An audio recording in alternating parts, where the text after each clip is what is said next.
Growing up, I was a very rough child. I played very hard. I got hurt a lot. Cuts, bruises, broken bones, the whole 9 yards.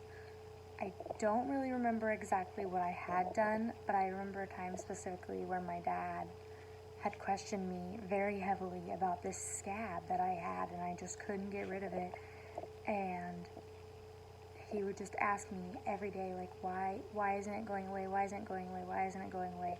And it was there for a very long time. And one day I just looked at him and I said, it's not gone because I keep picking at it. And then he yelled at me. This went on for probably a few more months. It was the summer. I just kept picking it. As I got older, it wasn't really uncommon to see me with like a little tiny scab for a very unreasonable amount of time, and I could not quit picking. I was in the 6th grade when I first heard of OCD, obsessive compulsive disorder. I learned it from my English teacher, who would often tell our class how she was so OCD about her desk. So back then, like the majority of the population, I believed that OCD was just liking things to be clean and neat.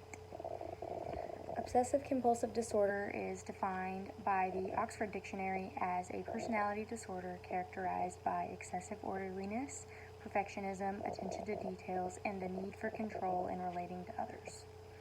More simply stated, it is having an excessive and looping thought patterns that lead to anxiety that encourages repetitive behaviors.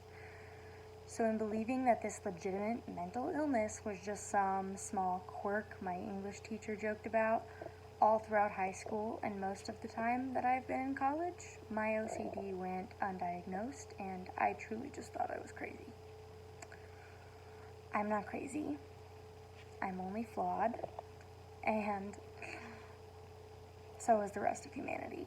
However, it's super easy to forget that we aren't the only flawed beings and find extremely large amounts of shame in our smallest flaws. BridgeToRecovery.com stated this in an article about OCD. We are shown and told that perfection is our aim, flawlessness is success, and those attributes that make us unique are things to be loathed. When I was diagnosed with OCD, I was very, very confused by that diagnosis. I never really demonstrated the need to be excessively clean. I like my things and my space to be clean. I'm not messy, but mess doesn't throw me off.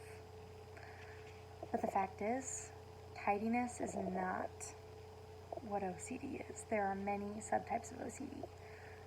Checking, counting, contamination, symmetry, hoarding, those are all forms of OCD.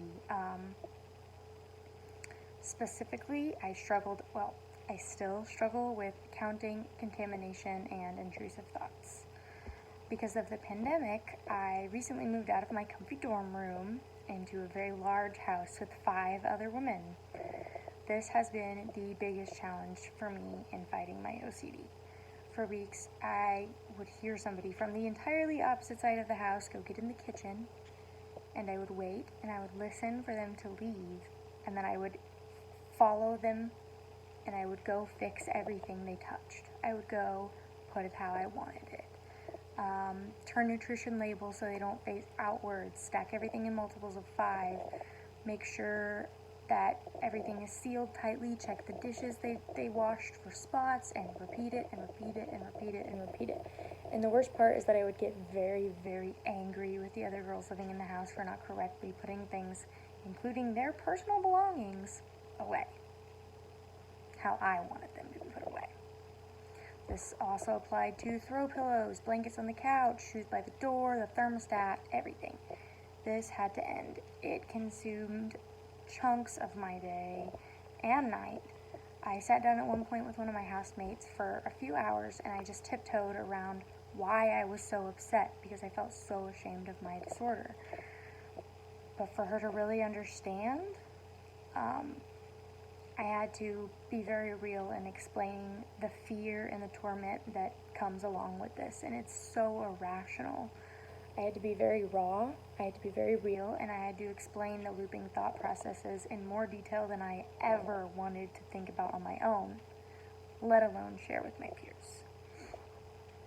But what does any of that have to do with scab picking? Well, there is another disorder. It's called dermatillomania. It stems from OCD.